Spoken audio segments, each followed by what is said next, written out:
So how has the bee going process for you been? I'm really enjoying it. You can actually eat that honey down, or they can store it and move it if they need to. They're also super clean. If you pull the honey out of the hive too quickly, there'll be too much water in the honey, essentially. Bees have this instinct to just gorge upon the honey very, very quickly, and it's a queen with a colony of bees. I mean, you can do it. I think it's a full-time job. Like, I'm a hobbyist, you know, and it's just For now. For now. I think I'll take my whiskey leave.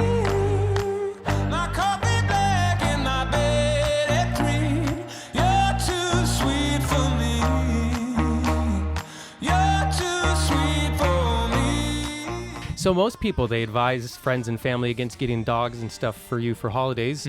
Your parents got you bees. That's correct. For That is a correct. time. And your parents, I got to point out your dad as well. He's a drummer. Yes. Played with you at MSG. You guys covered the weight. I'd like to introduce you to my father.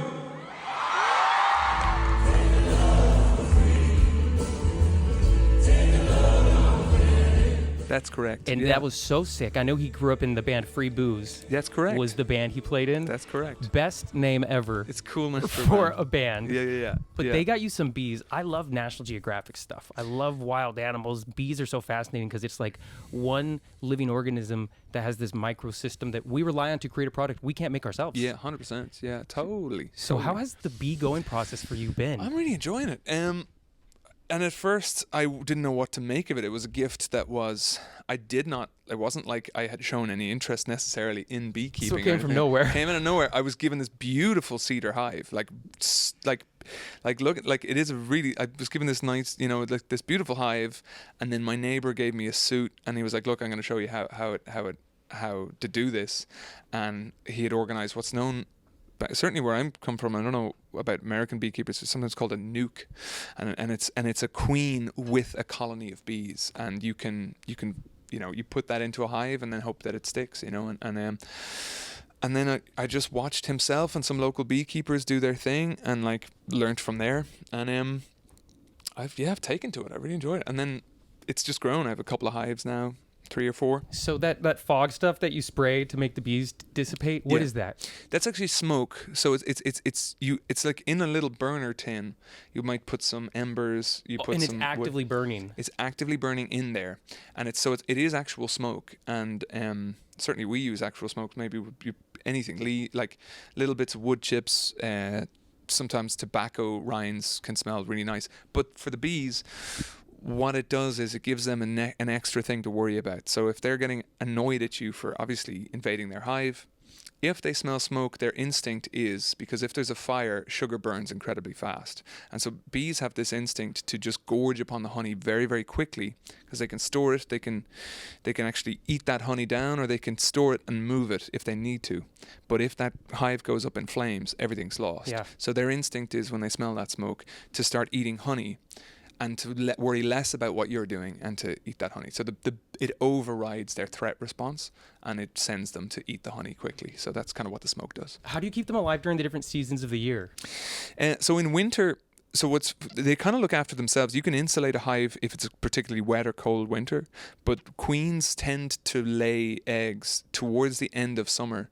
There are like summer bees and then there are winter bees. And so summer bees, I think, as I understand it, live about 6 weeks, and your queen is constantly laying eggs if she's a healthy queen. But at winter, she'll lay one clutch of these kind of wintering bees, and they'll get rid of all of the male drones. They are useless. They're just They're literally useless. Isn't their only point to go out and mate with the queens? With another queen. They don't have stingers. They don't have wax glands on them. They can't do anything other than fly around and mate. Yes, exactly. And in wintertime, the female bees will just like pick them up and like drop them out of the hive and be like, time to die now.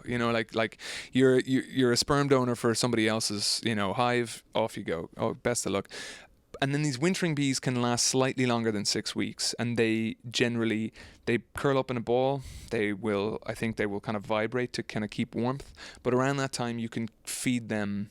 That's when you would, for the brood box, you might feed them a sugar solution. You don't want to do that when they're gathering honey because you want your honey to be pollen, but you can give them just calories to keep them going through winter. You know? I found a cool fact is that when a bee lands on a flower, they don't even have to touch the pollen because the static that their body has built up, they can just get near it and it just latches onto them. I'd heard that. Yeah, there's like a whole molecular sort of like... And how they talk to each other to show where something is, it's insane. Yeah, like it's wild. They all know, okay, you're dancing this way, so it's that way. The 100%. And I think there's like, I think they've observed that a certain amount of wiggles determines how many like hundreds of meters. So they will point their bodies in the direction exactly how many degrees north let's say they're scouts and they've foraged and they're pointing to other bees, okay, in this direction.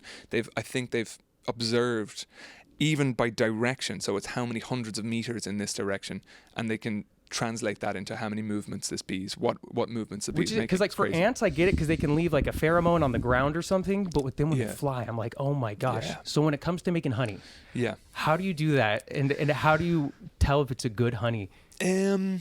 You want to make sure, honestly, I'm not an expert at this, but you want to make sure that it has dehydrated enough. So an issue you can get is if you pull the honey out of the hive too quickly, there'll be too much water in the honey essentially, and that water can start to ferment.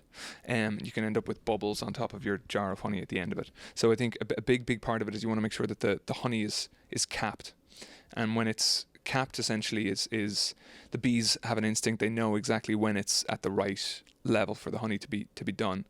It depends on what they foraged that year. It depends on what kind of flowers are around, and then it depends on the region. So it's like, I think similar to like olive oil or something like that, where the ground, or wine or something. I think certain regions just yield different tasting honeys, different types of viscosity, different types of thickness. So do different flowers and stuff affect all of that? They're like, it'll be a different color, a different flavor? 100%. And even spinning. So some honey you can spin in a spinner, and then I believe with heather honey it's so thick that you need to sort of pass it through a kind of like a cheesecloth. You know, it's so thick that separating it from, you cannot spin it out of the hive or spin it out of a frame. You need to literally separate it from the wax manually and physically. It's so thick. You ever going to sell your own honey? Hozier bee honey. How does that sound? I know. Hozier bee honey. I know. It's it's such a job. I think when you get into that stage of like, I can't believe I'm talking seriously about it. We've talked a lot about honey now. I like it.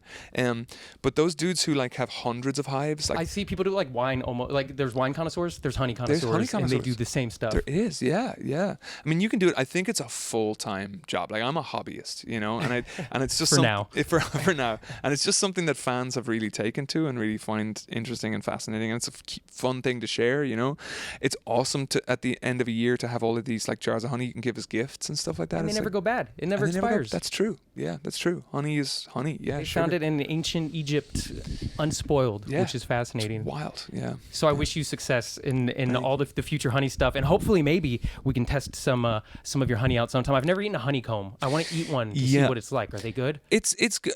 Generally, it's kind of waxy. You know what I mean? It depends. I think it depends on where that honey is coming from. You know, you can get that kind of crunchy honeycomb. I know when I eat like from my hive, I'm just like munching on the comb. There's a wax to it. You know, there's a waxy element to it. But yeah, it's cool. Dude, that's all rad. And I appreciate you talking to me about it, because I've watched so much on bees and the intricacies of a hive and just all the different types of bees, not even honeybees. Yeah. But it's fascinating, the small ecosystem that goes on below our feet without us noticing. It's cool, dude. It is. They're like so complicated. You know, their whole system. They're also super clean. What's nuts is you put bees into a hive. If it's dirty, they will clean it. They will like meticulously disinfect it. And the propolis, which is the stuff that they use to stick things together, this glue, is natural disinfectant as well. Oh, really? Yeah, it's wild. And honey's got healing powers too. So it's like bees have evolved insane. And none of those boy bees keeping those hives clean, because those guys don't do anything. But shit. Hozier, I know you've got night 2 of 3 out here at the forum. It is night 2 of 3. Yes. How did last night go? It was fun. You know, it was fun. There's always those kind of first night jitters, maybe. And I think a big town like LA, New York, you do London, similar to a hometown show, you're always a little bit, you know, there's a lot of people there, you know what I mean? Forum's a big old room. It looked awesome. I saw a lot of videos, but I saw what was really exciting is you got to full on bring to life the new EP songs. Yeah, that's right. To do That You Are and play it with Bedouin is a real treat. This is the song called That You Are. I've kind of been looking forward to that for the last couple of weeks. We've been learning the song and you know, for the for doing it live, putting it together, and I'm really proud of that track actually, and I love Bedouin's work, and was delighted we got to work together finally. It ain't anywhere that you are. And Alison Russell's out on the tour with you, right? Yeah, so Alison is with me. So we've been so from the Unheard EP, the one before that, we've been playing Wildflower and Barley together. This year I swear it will be buried in action. This year I swear it will be buried in words. You know, I've known Alison for a good few years now, and she's a dear friend. You know, she's such an awesome person, and yeah, so it's been. There's no one else I'd want to be doing this tour with. You know, she's excellent. You know, she's just an incredible person, amazing artist. Hey everyone, Nick Major here with the Spout Podcast. I hope you are enjoying our chat with Hozier, but really quickly, I wanted to let you know that today's episode is brought to you by Shopify, home of the #1 checkout on the planet. So when you see companies like Mr. Beast's Feastables or Kim Kardashian's Skims, yes, you see the amazing products and the cool branding and the rad marketing, but the overlooked secret is the business that goes on behind the scenes to make sure that customers have an easy and simple experience at the checkout. And for millions of businesses, that behind the scenes business is Shopify. So whether you're looking to start a business or want to take yours to the next level, upgrade your business to the same checkout that Feastables and Skims and millions of other businesses use. And honestly, I feel like today, more than ever, we all have the potential and creativity to make and sell our own products. I have so many friends that have merch companies, they sell their art, and with the world at our fingertips, thanks to the internet and social media, there's an endless audience of customers that you can reach. And you want to make that checkout experience smooth for everyone. That's both you and the customer. So sign up for your $1 per month trial period at shopify.com/spout, all lowercase. Again, shopify.com/spout to upgrade your selling today. Shopify.com/spout. Now let's get back to our chat with Hozier while you work on taking your business up a notch, up several notches with Shopify. And speaking of Wildflower, you released the sister song to that. Yes, July, yeah. Keeping me going, how you show up like July, and July is still coming. It's made real by the things that you do.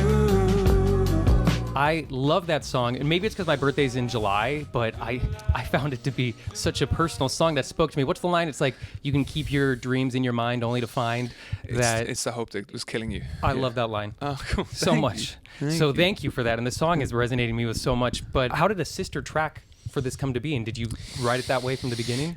Sort of. The two songs arrived kind of together, or at least they you know, back in 2020, I wrote them pretty close to one another, nearly back to back. One was, and the kind of story behind the song is the lockdown in Ireland was pretty.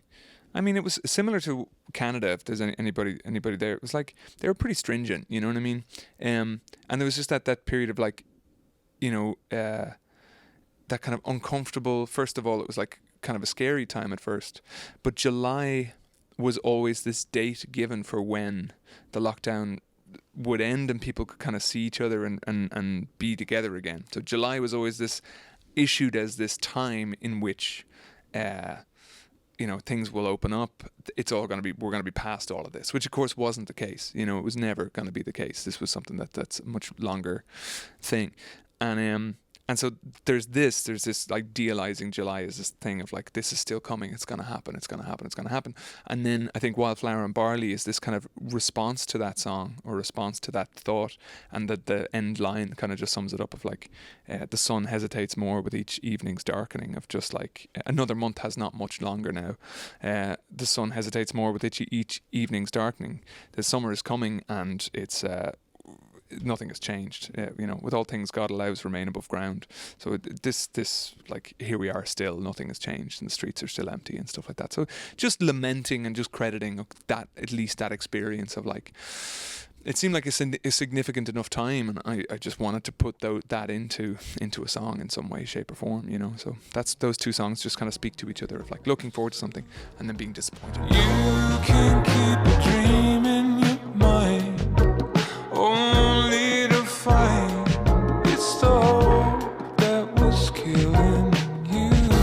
Unreal Unearth. That's the album, Yes. which has been out for just over a year now. And then from that, back in, was it March that you put out Unheard?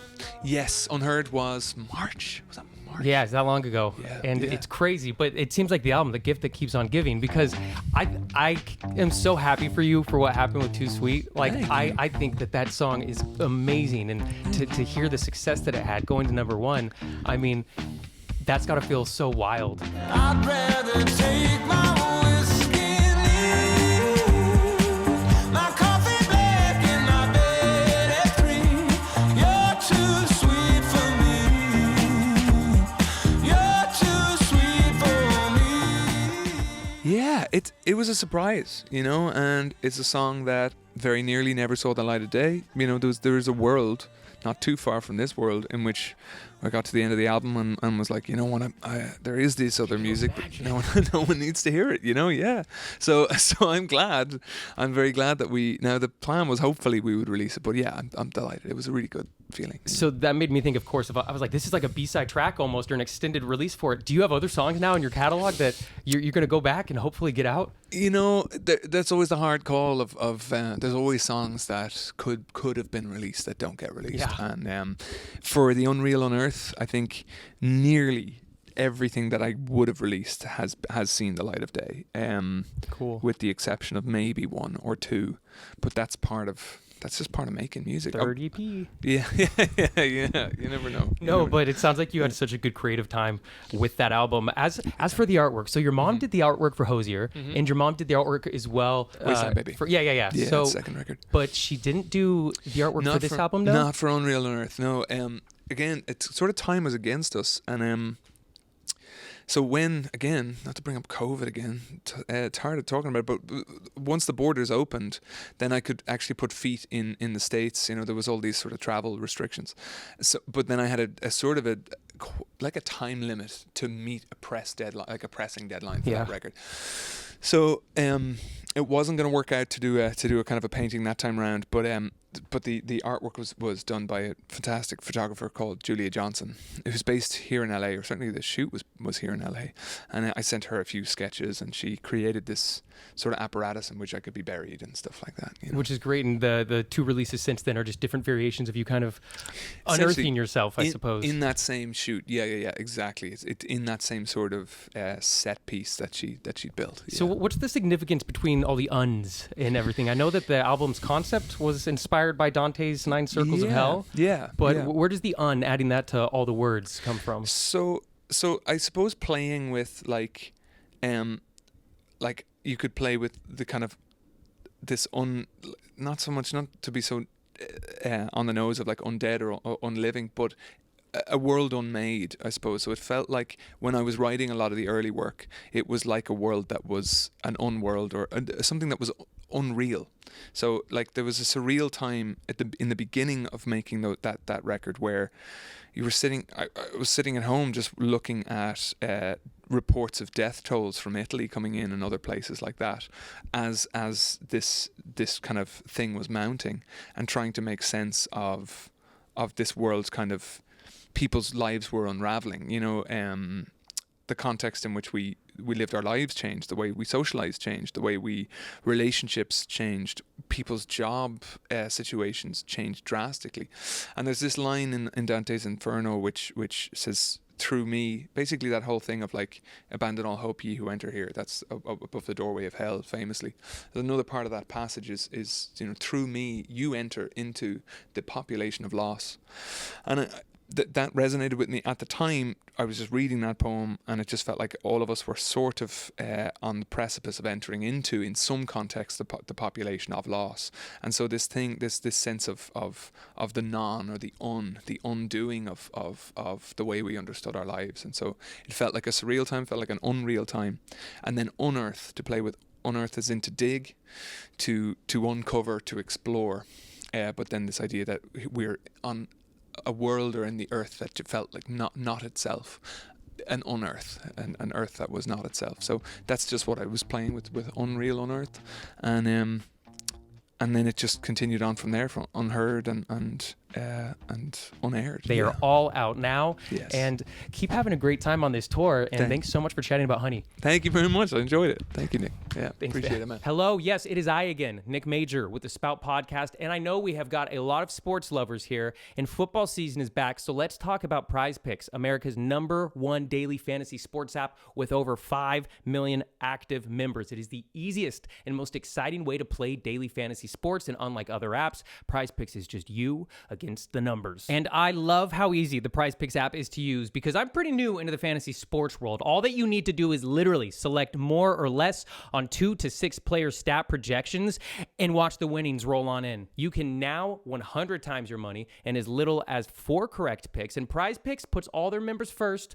so withdrawals are fast, safe, and secure. When my pick hits, I can get my money in as quick as 15 minutes. And PrizePicks invented Flex Play, which means you can still cash out if your lineup isn't perfect. You can double your money even if one of your picks doesn't hit, and with their injury insurance policy, which PrizePicks is the only real money daily fantasy platform to have one, your lineup stays in play even if one of your players gets injured, and your picks are still live if your player leaves in the first half of the game and does not return. Download the PrizePicks app today. Use code SPOUT to get $50 instantly when you play $5. That's code SPOUT, SPOUT, on PrizePicks to get $50 instantly when you play $5. You don't even need to win anything to receive the $50 bonus. They are just giving it to you. PrizePicks, run your game. All right, and that was our chat with the incredibly talented Hozier. I stuck around for the show after at the completely packed Kia Forum in LA, and it was incredible.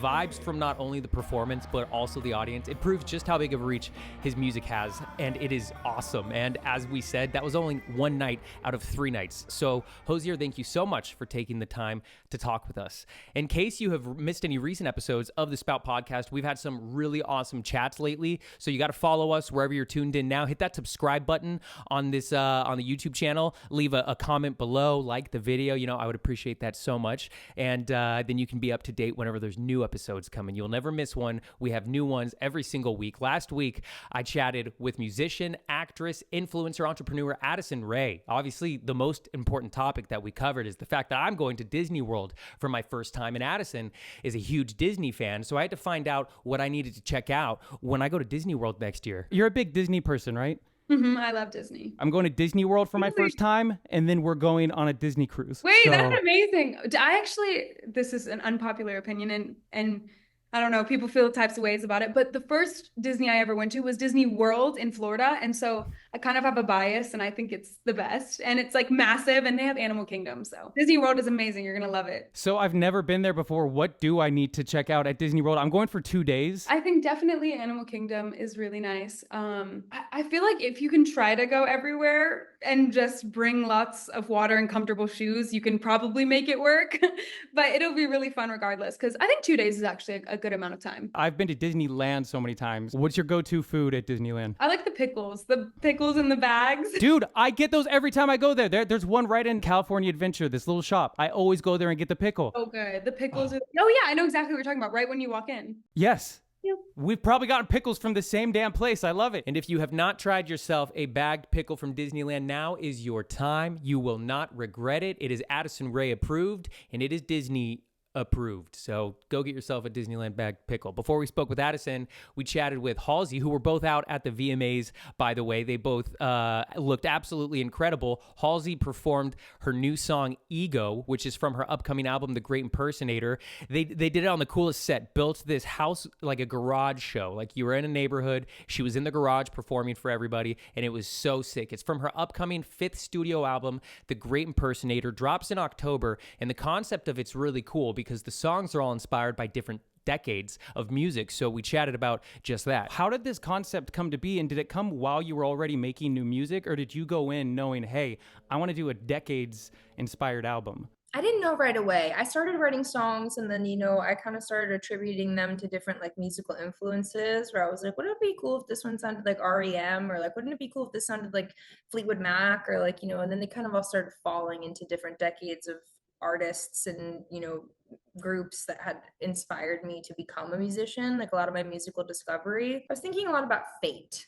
You know, I'm coming up on 10 years since my debut album came out. I was 19 turning 20 when I made Badlands, and I'm 29 turning 30 when this album comes out. And so the concept of the decade has been so important. It's been a decade of my career. I'm turning a new decade in my life. And I think that just, you know, the chips kind of all fell into place in that way, where I wanted to go explore all the other decades. But like, what can happen in 10 years, you know? And coming out next on the Spout podcast, I just sat down with rapper Saweetie on the coolest set I've ever done an interview on. It was pink. It was fabulous. It made Saweetie look even more badass than she already always looks. She's had a great year. Dropped the song Rich Tivities earlier this year. I'm doing rich. Pretty. I'm doing rich. Nani came out this summer, just hit number 1 on Rhythmic Radio. Ooh, got that nani, nani, nani. How she walk through swaying that body. Yelling, who gon' stop me? You ain't got that time to clock me. Followed by My Best, a song that she filmed the music video to in the high school that she grew up going to. Her dad did the artwork for the album. We dove into all of that, of course. I'm doing my best. I'm gonna feel my best. Her new song, Is It the Way, is about to come out on Friday the 27th. That's when that drops. Is it the way that I walk? Is it the way that I talk? Is it the way I keep it G? Yeah, I do.